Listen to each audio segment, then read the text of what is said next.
बदनुमा दाग लगा हुआ था आजमगढ़ के मुशायरों पर। दो तरह से आजमगढ़ बदनाम हुआ था। एक तो ये कि आजमगढ़ के मुशायरे जो थे वो बहुत सतही हो गए थे। वहाँ शायरात के बहुत हल्के और बहुत ही फूहड़ रोमांटिक गीत जो है वो उछल उछल के सुने जाने लगे थे। वहाँ शायरी से ज़्यादा शायरात के तरन्नुम पर और उस पर जो थे वो लोग अंगूछे उछाल उछाल के, गमछे उछाल उछाल के मुशायरों में नाचने लगे थे।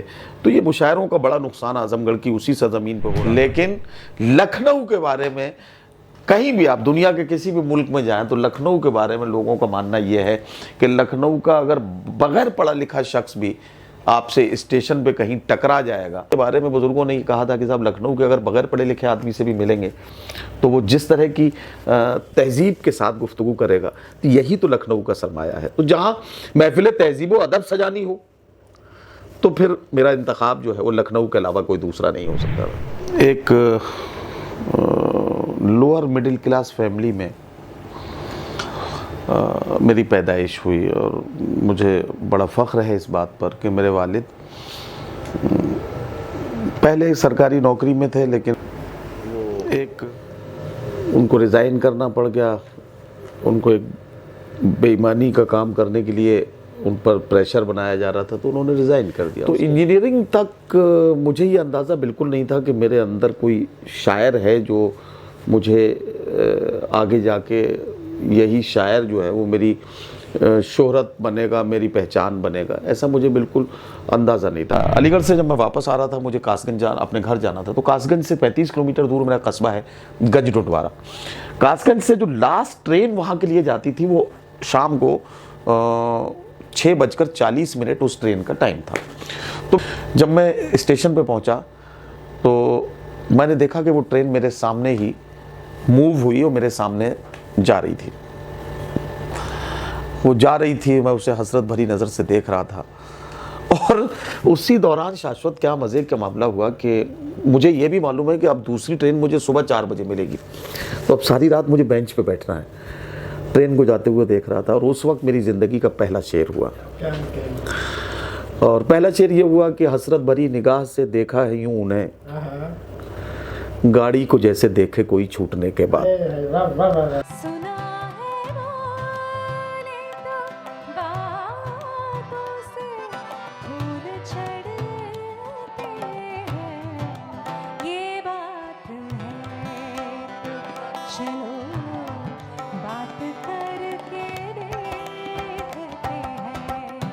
वो बोलता है तो बातों से फूल झड़ते हैं, ये बात है तो चलो बात करके देखते हैं।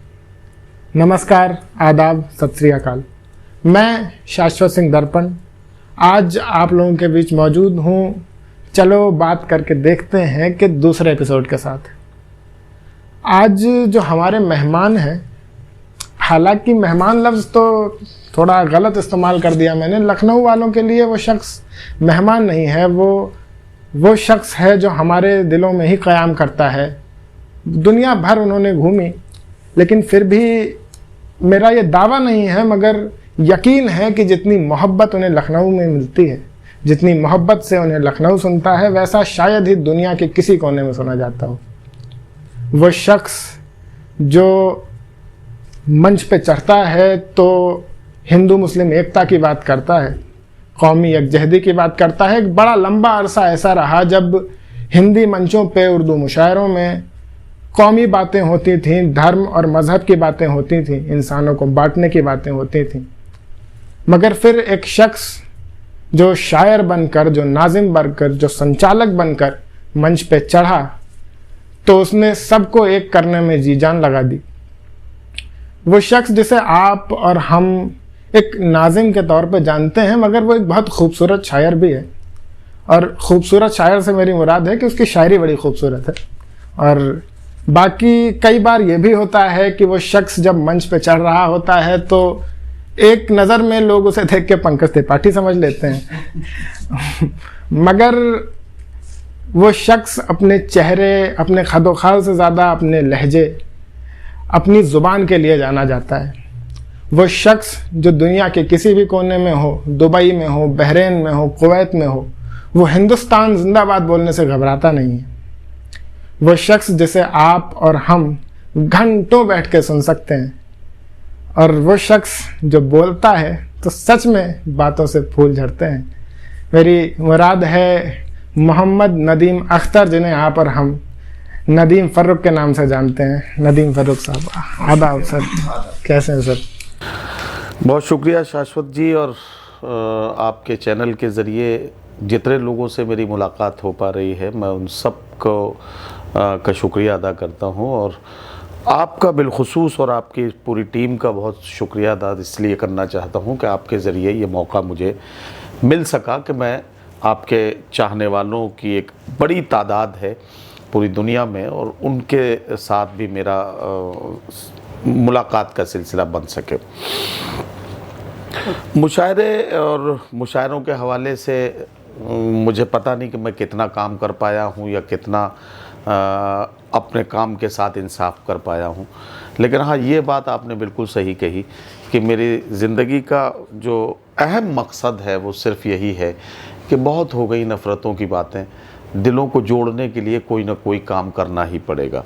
और मेरा मानना ये है शाश्वत, मैं बहुत ज़िम्मेदारी के साथ कहता हूँ कि नफ़रत से नफ़रत को नहीं मिटाया जा सकता है। नफ़रत को मिटाने के लिए मोहब्बत की ज़रूरत पड़ेगी ही पड़ेगी। जिस तरह से आग को बुझाने के लिए आग से आग को नहीं बुझाया जा सकता है, आग बुझाने के लिए आपको पानी की ज़रूरत पड़ेगी ही पड़ेगी, तो बिल्कुल उसी तरह से नफ़रत को मिटाने के लिए किसी न किसी को तो मोहब्बतों की पहल करनी पड़ेगी। सर, आज सुबह सुबह ही आजमगढ़ के मुशायरे से लौटे और थके हुए थे। इनकी मोहब्बत है कि उसके बावजूद ये इंटरव्यू देने के लिए राज़ी हो गए। तो चलिए पहले उसी मुशायरे के बारे में बात कर लेते हैं। सर, कैसा रहा आजमगढ़ का मुशायरा? आजमगढ़ वैसे तो बड़ी इल्मी और तहजीबी सरज़मीन है। वो ज़िला आजमगढ़ जो अल्लामा शिबली नोमानी, राहुल सांकृत्यायन और बड़े कलमकारों का, कैफ़ी आज़मी साहब, और फिर आज के अहद तक आ जाइए तो शकील आज़मी, और ये तमाम नाम आज़मगढ़ की सरज़मीन से जुड़े हैं। तो आज़मगढ़ बहुत फ़र्टाइल सरज़मीन है जहाँ इल्म व अदब का बहुत सारा काम हुआ है। लेकिन इन दिनों आज़मगढ़ में मैं बड़ी सच्चाई के साथ बोलता हूँ, और मेरी ये बेबाकी ही मेरी अपनी ताकत है और यही मेरा सरमाया है। आज़मगढ़ पर एक बहुत दिनों से एक बदनुमा दाग लगा हुआ था आज़मगढ़ के मुशायरों पर। दो तरह से आज़मगढ़ बदनाम हुआ था। एक तो ये कि आज़मगढ़ के मुशायरे जो थे वो बहुत सतही हो गए थे।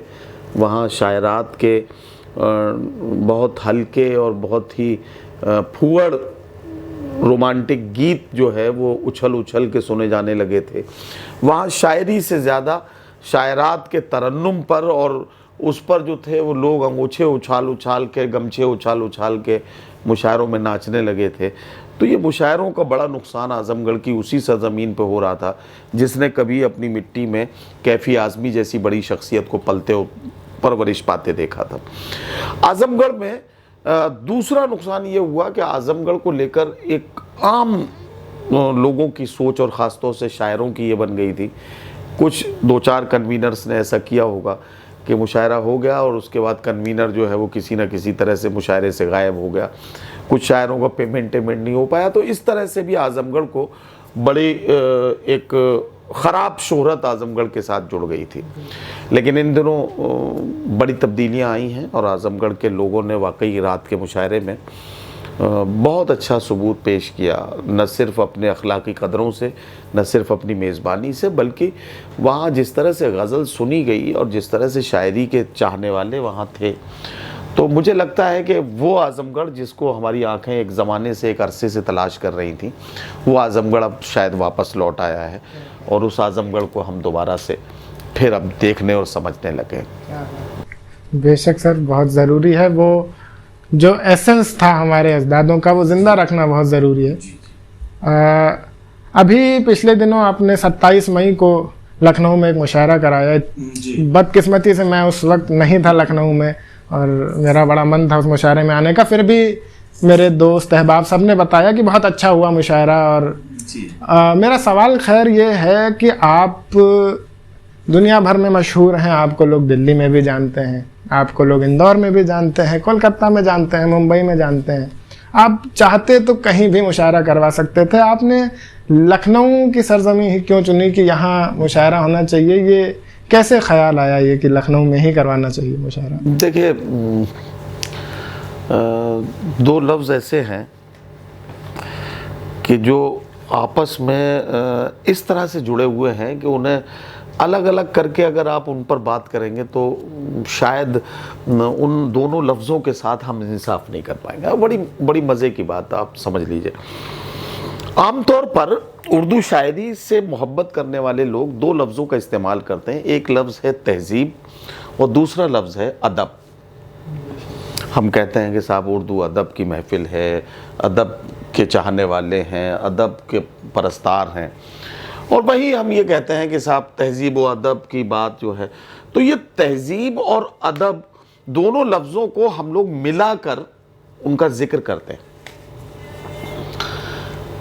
आप सिर्फ हिंदुस्तान के शहरों की बात मैं नहीं करता।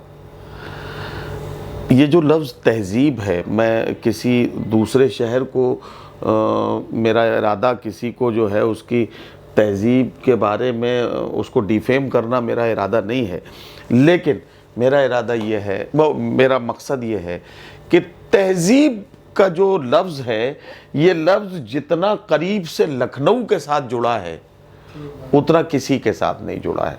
जैसे लोग कहते हैं कि साहब दिल वालों की दिल्ली है ना, जिंदा दिलाने हैदराबाद, ठीक है साहब, कानपुर का टशन, ये जो अलग अलग शहरों के साथ अलग अलग चीज़ें जुड़ी हुई हैं।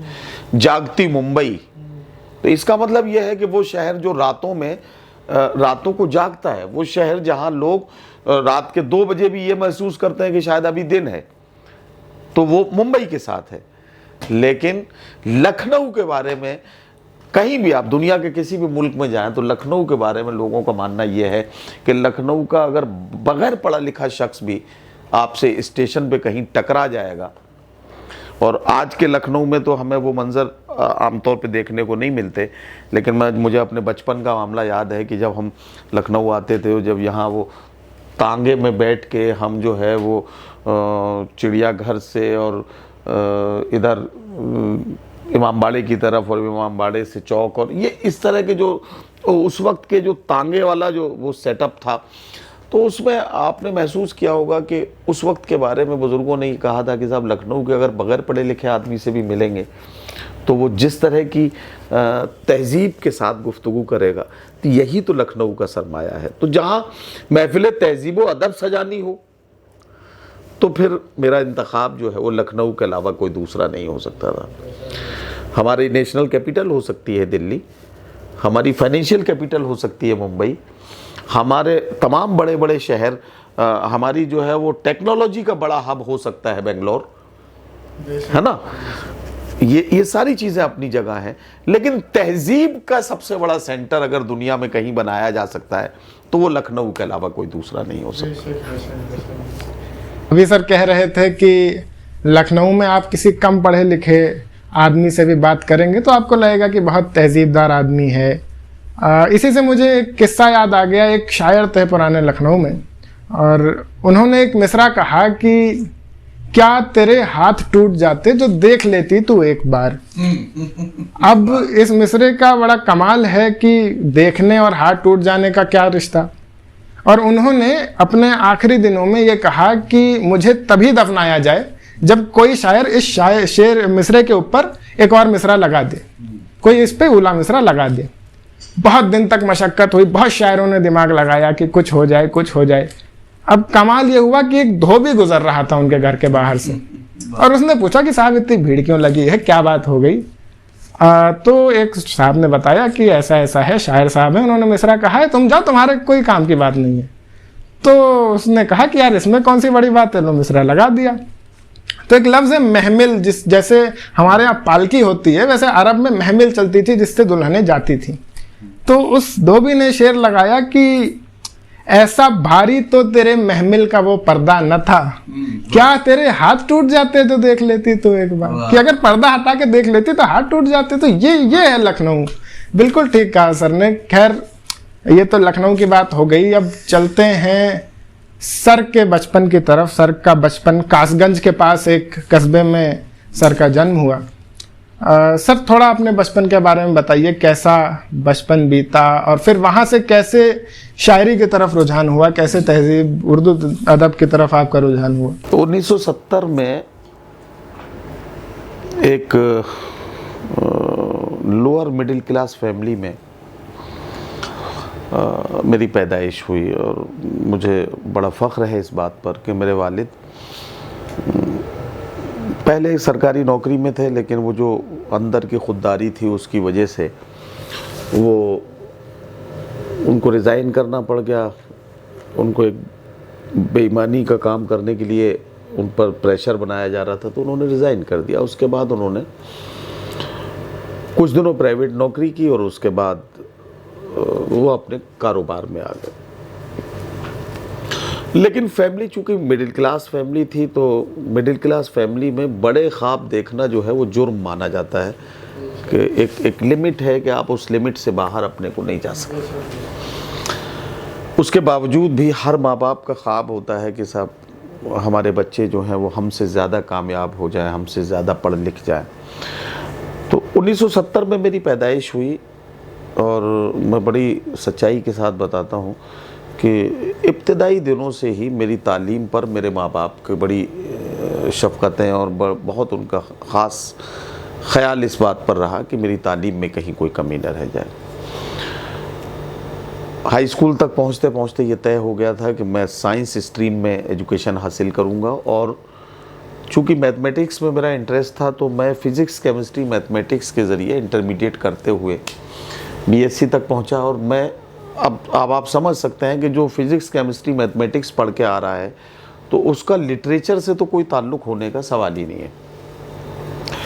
लेकिन वो जो कहते हैं ना कि कुदरत को जो मंजूर होता है तो वो यही होता है कि मैं सोचता हूँ कि जिस वक्त मैं ये सब पढ़ रहा था और उसके बाद जब मैंने इंजीनियरिंग किया तो इंजीनियरिंग तक मुझे ये अंदाज़ा बिल्कुल नहीं था कि मेरे अंदर कोई शायर है जो मुझे आगे जाके यही शायर जो है वो मेरी शोहरत बनेगा, मेरी पहचान बनेगा, ऐसा मुझे बिल्कुल अंदाज़ा नहीं था। हाँ, लेकिन ये ज़रूर था कि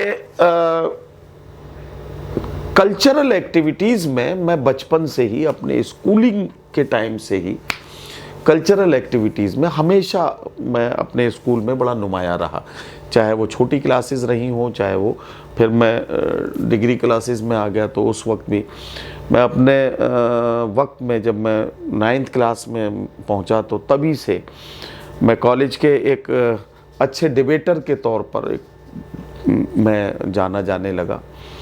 डिबेट मेरा पसंदीदा मतलब प्रोग्राम रहा करता था और इसके अलावा फोक म्यूज़िक और कल्चरल प्रोग्राम्स के डिफरेंट और अलग अलग प्रोग्राम, उन सब में मेरा हमेशा से वो रहता था।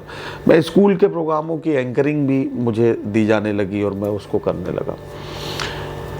मुझे ये बिल्कुल अंदाज़ा नहीं था कि मेरे अंदर कोई शायर रहता है जो ये मुझे जो है जैसे जैसे मैं बड़ा होऊंगा तो ये भी साथ साथ बड़ा होगा और जब ये बड़ा होगा तो ये फिर बाहर निकल कर आने के लिए छटपटाने लगेगा और फिर ये जो है मेरे अंदर के इंजीनियर को मार के ये शायर जो है वो आगे बढ़ जाएगा, ऐसा मुझे बिल्कुल अंदाज़ा नहीं था।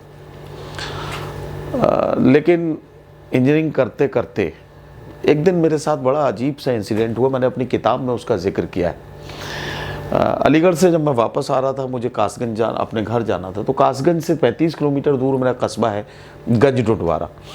कासगंज से जो लास्ट ट्रेन वहाँ के लिए जाती थी वो शाम को 6:40 उस ट्रेन का टाइम था।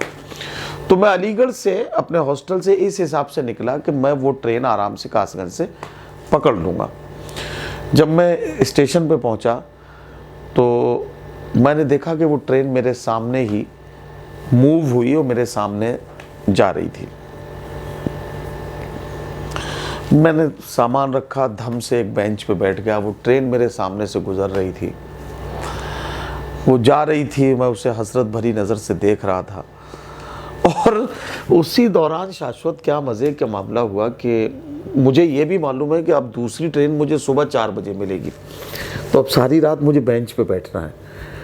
ट्रेन को जाते हुए देख रहा था और उस वक्त मेरी ज़िंदगी का पहला शेर हुआ। और पहला शेर ये हुआ कि हसरत भरी निगाह से देखा है यूं उन्हें, गाड़ी को जैसे देखे कोई छूटने के बाद। तो ये मेरी ज़िंदगी का पहला शेर था जहां उस शायर ने अपने होने का एहसास कराया कि मैं तुम्हारे अंदर छुपा बैठा हूं, मुझे बाहर निकलने का मौका दो। अब जाहिर है कि मैं जब अपने घर पहुंचा तो मेरा एक बहुत करीबी दोस्त था, नईम, जो मेरे साथ में छोटी क्लासेस से ही पढ़ा था। तो मैंने अपने दोस्त को बताया, मैंने कहा भाई यार ये ऐसे 2 लाइनें एकदम मेरे जहन में आई, तो वो मैंने नोट कर ली थी। देखो यार ये कोई शायरी वायरी जैसी कुछ चीज़ लग रही है। तो उसने कहा यार ये तो अच्छा शेर है, तो कमाल का शेर है भाई, ये तेरा नहीं हो सकता। तो मैंने कहा नहीं नहीं मेरा ही है भाई, मैंने ही कहा। तो वो बात ज़िक्र होते होते हमारे शहर के एक उस्ताद शायर हैं हज़रत मुफीद नदीम कौसरी, ये बात उन तक पहुंच गई किसी तरह से। तो शाम को मुफीद नदीम कौसरी साहब एक जगह मुझे मिले, तो उन्होंने कहा कि बेटा हमने सुना है तुमने कोई शेर कहा है। तो मैंने कहा चचा, मैं चचा कहता था उनसे। तो मैंने कहा चचा ये शेर वेर मैं क्या जानूँ, मुझसे क्या मतलब शेर वेर से। बस ये था कि मेरी ट्रेन छूट गई थी, मैं बैठा हुआ था। चूँकि शायरी सुनने का शौक़ मुझे ज़रूर है, तो मुझे अच्छा लगता है। तो ये 2 मिसरे ऐसे, 2 लाइनें ऐसे हो गई थी, तो वो गड़ गई, तो मैंने अपने दोस्त को सुना दी। इसमें शायरी वायरी जैसे कोई मामला नहीं है। अच्छा मुझे भी सुनाओ, तो जब उन्होंने कहा मुझे भी सुनाओ, तो फिर मैंने उन्हें सुनाया। अब जब मैंने उन्हें सुनाया तो उन्होंने कहा यार, वो फिर पीठ थपथपाने लगे, बोले बेटे कमाल है, ये तो तुमने बहुत अच्छा शेर कह दिया। अब मैंने कहा चचा मुझे तो नहीं पता कि अच्छा है या बुरा है, लेकिन जो हो गया वो मैंने आपको बताया। तो यहाँ से मेरी शायरी का सफ़र शुरू हुआ। अब उन्होंने मुझसे कहा कि बेटा नहीं, तुम अगर कोशिश करो तो तुम अच्छे शायर हो सकते हो, ये वो। अब फिर वो मुझे भी लगा कि यार शायरी कोई इतनी बुरी चीज़ तो नहीं है कि जिसको ना किया जाए। तो मैंने कहा यार मैं पढ़ते पढ़ाते भी कर सकता हूँ। अब भाई जब मैंने शायरी शुरू कर दी, तो उसके बाद फिर कुछ हमेशा सबके साथ होता है, शुरू में उस्ताद की ज़्यादा सपोर्ट की ज़रूरत होती है, उसके बाद धीरे धीरे जैसे जैसे आदमी सीखता जाता है तो उसको फिर बग़ैर सहारे के भी थोड़ा थोड़ा वो चलना शुरू हो जाता है। मेरी इब्तदाई गज़लों में वो तमाम गज़लें हैं जिनमें उस्ताद का अपना रंग भी नज़र आता है। हालांकि उसमें सपोर्ट ज़्यादा उस्ताद का होता था, मेरा कम रहता था, लेकिन उसमें भी कहीं ना कहीं आपको मेरी फ़िक्र नज़र आएगी, जो मैं जिस तरह के शेर कहता हूँ। मेरी एक बहुत पुरानी उसी दौर की गज़ल है कि तेरा मिलना मुझसे गुलंदाम हंसते बोलते, कर न दे मुझको कहीं बदनाम हंसते बोलते, तूने यूं पलकें उठाई जैसे मैखाने खुले, तूने यूं पलकें उठाई जैसे मैखाने खुले, जाने कितने पी गया मैं जाम हंसते बोलते, तूने यूं पलकें उठाई जैसे मैखाने खुले, जाने कितने पी गया मैं जाम हंसते बोलते, बेमुरव्वत बेवफा पागल अनाड़ी बावरा, तूने क्या क्या दे दिए हैं नाम हंसते बोलते। तो ये मेरी इब्तदाई गज़ल में से मैंने कुछ शेर आपको सुनाए। बहरहाल यहाँ से सब शायरी का सिलसिला शुरू हुआ। ये तकरीबन 88-89 की बात है जहाँ से मैंने शायरी का सफ़र शुरू किया। शायरी के सफ़र पे फिर से आएंगे। आपने किताब का जिक्र किया, जहाँ तक मुझे मालूम है आपकी 2 किताबें शाया हो चुकी हैं, एक लोबान और एक प्रेमदान। कुछ इन किताबों, हाँ, प्रेमदान मेरा हिंदी का एक एडिशन आया था छोटा सा, और उसके बाद अभी एक किताब मेरी प्रोसेस में है, वो भी देवनागरी में है और बहुत जल्द वो मंजर आम पर आएगी। मेरे बहुत सारे दोस्तों का इसरार है और उनका ये है कि कुछ पसंदीदा गज़लें लोबान से और कुछ इन दिनों जो नई गज़लें कही हैं तो उनको कंपाइल करके एक नई किताब में कुछ गज़लें अगर आप उस किताब की सुना तो मैं उसकी कुछ जो है एक नई किताब की तैयारियों में हूँ। बहरहाल कुछ शेर आपको सुनाता हूँ। इन दिनों जो लोबान जो मेरी किताब है गज़ल की, उसमें से कुछ शेर सुनाता हूँ।